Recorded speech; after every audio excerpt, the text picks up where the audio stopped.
What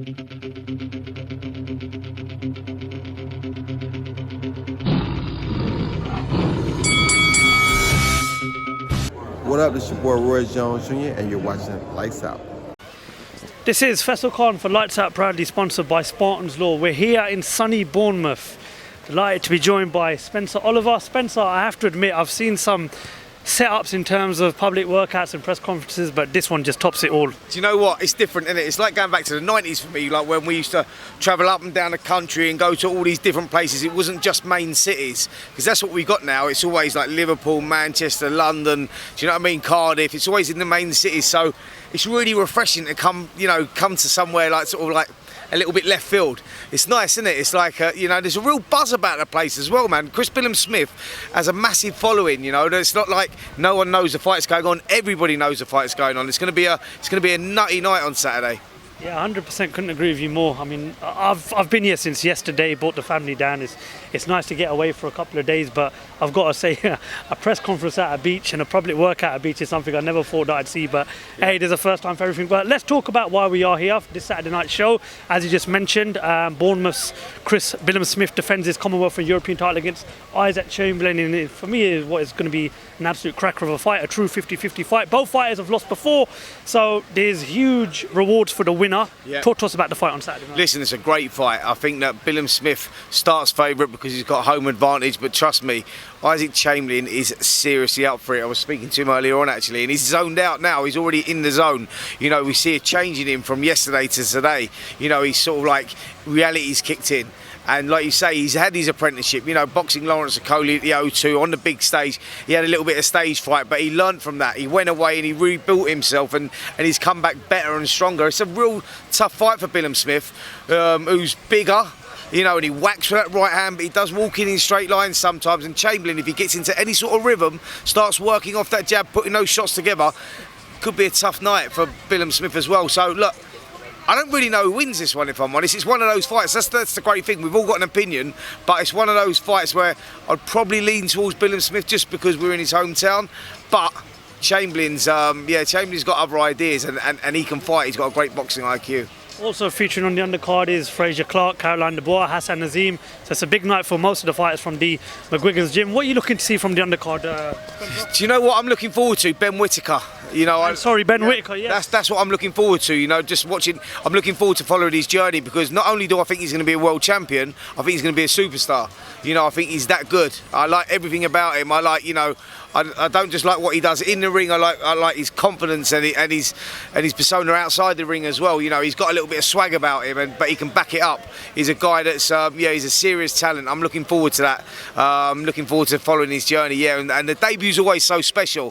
What a debut to have. He's not going to forget this one, is he? 100%. Well, definitely with a setup like this, and I'm pretty sure Sugar Hill Stewart will be very impressed, hopefully, depending on if he turns up later on or not. But anyway, obviously there's so many things to discuss right now in the boxing world, but I've got to start off really by asking your thoughts on the rumour that's going around right now that we could be set for a rematch between Floyd Mayweather and Conor McGregor. Really, really unexpected, but it seems as if there's a lot behind this story. You were there at the time when the first fight happened. I know you were out there in America as well. Yeah. Is this something you would like to see again? No, definitely not. I'll tell you what happened in that fight, right? Floyd, obviously Conor's good at what he does, and Floyd is the best pound-for-pound fighter of modern times, maybe the best fighter even ever. But what happened in that fight was Floyd, to me, just carried Conor through that fight. He carried him through it. I think that, it's not a fight that I'd like to see again, if I'm honest. I think they'd done it and it was great and it sort of like captured the imagination. But when the reality kicked in and you saw the fight, it was like Floyd was just going through the motions. So, I don't want to see that fight again. Well, we are talking about a guy that's not had a competitive fight since 2017, obviously the last one being Conor McGregor. And Conor McGregor's last win in any competitive sport was all the way back to his fight with Cowboy Cerrone. I mean, would it make more sense for perhaps this to be more of an exhibition bout rather than a competitive fight? Yeah, 100%. If they want to do it and it's an exhibition bout, then great, then just do that. But yeah, I don't think it should be a competitive fight because, like you say there, you've just said it yourself. Floyd Mayweather has been retired for years now. His best days are well and truly behind him. We don't want to see him. He's created his legacy. He's done that. Just leave it there. You know what I mean? Just like, I don't want to see him in the ring again, especially not against Conor McGregor. It's not a fight that I would really like to see, if I'm honest. When we talk about Conor McGregor, I mean, he's always spoken about wanting another crack in the boxing world. And listen, fair play to him. You know, it takes guts getting in that ring. He's definitely made his career in the UFC. Probably go down as one of the greatest ever UFC fighters of all time. But would you not like to see Conor McGregor perhaps go up against a Jake Paul or another YouTube star? I don't think that I'd like to see it anyway, if I'm honest. I think, listen, Conor McGregor, at his level in the boxing ring, he can fight. But you're talking about superstars here, like, you know, when you're talking about the Floyd Mayweathers and that. Like Jake Paul, you know, he's doing well, to be fair. Jake himself, he's carving out his own little career. You know, he's took a lot of shit from, you know, what he'd done, YouTube, boxing, etc., etc. But the kid's improving. He's doing all right. You know, and I think he's bringing new eyeballs to the game. So, you know, he's doing his thing. But I don't want to see, if I'm honest, Conor McGregor, Floyd Mayweather, their days are done. Do you know what I mean? When it's done, it's done. You can't roll back Father Time. Yeah, and I'd just like to see them two now just chilling out and relaxing, because I think both of them, the best days are behind them. Fair enough. Moving on, right. So, yesterday it was announced that Sky Sports will broadcast the highly anticipated rematch between Alexander Usyk and Anthony Joshua. Just want to get your thoughts on that, Spencer? Yeah, I'm pleased that Sky got it, if I'm totally honest.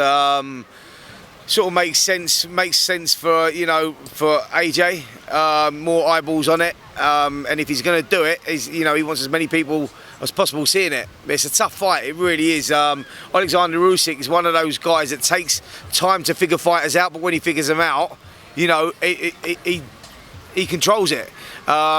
Unfortunately, he sort of figured AJ out, and in the second half of the fight, it started becoming uncomfortable. AJ was in a lot of trouble going into the 9th, 10th, 11th, and 12th. So, yeah, it's a tough night for AJ, but I've got to respect him for having the balls to get straight back in there and go for it again. But it's a tough night for him.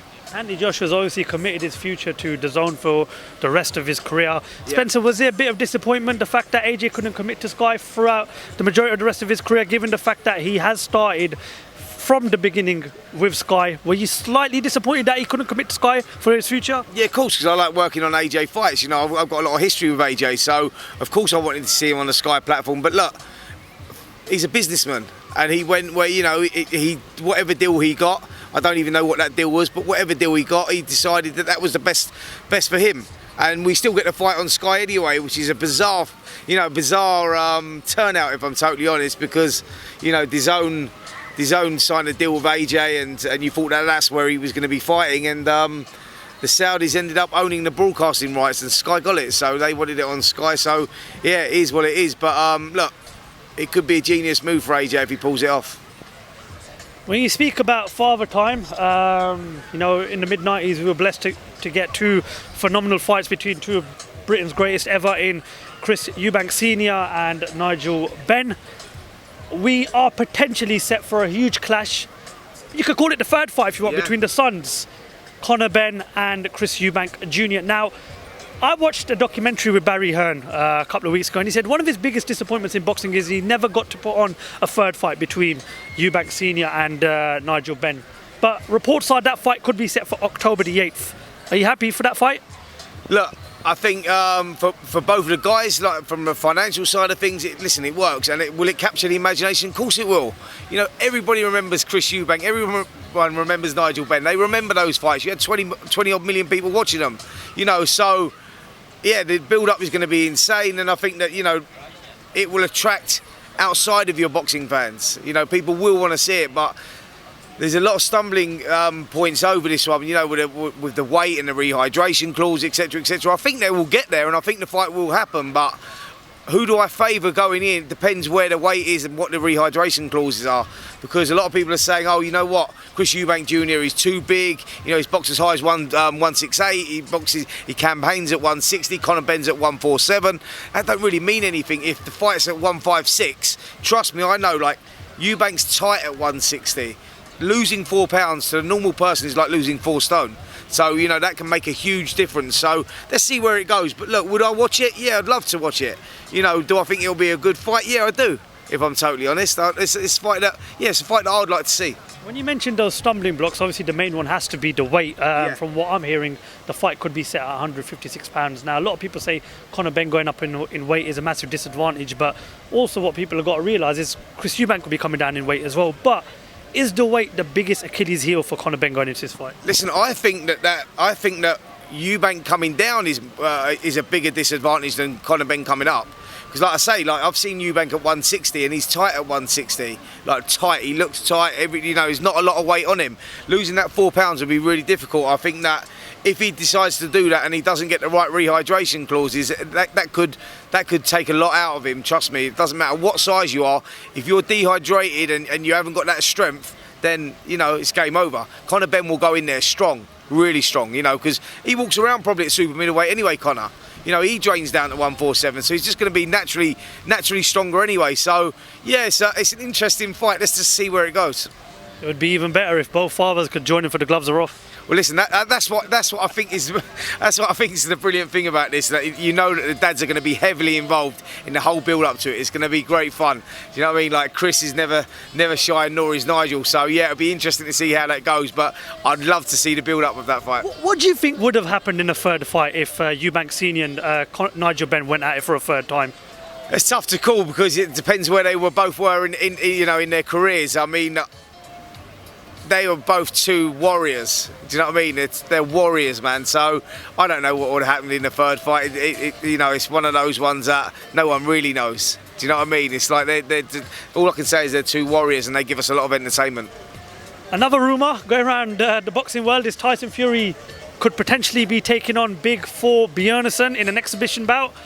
Listen, I mean, we are practically one fight away from getting that undisputed clash with Fury looking to fight the winner of AJ and Usyk, but we've seen Tyson Fury ship over to the WWE, we've seen him play a part in mental health. Would you be surprised if Tyson Fury gets in the ring for an exhibition bout with Thor Bjornsson? No, I wouldn't be surprised because Tyson Fury is the type of character that gets bored. I think it's well documented with his mental health problems, etc. And that's when he's sitting around and he's doing nothing. He's the type of guy, he's a fighting man. And I think there's still a lot of fight left in Tyson Fury and he's sitting there. And do I think he'll stay retired? Definitely not. Whoever it is that he fights, I definitely don't think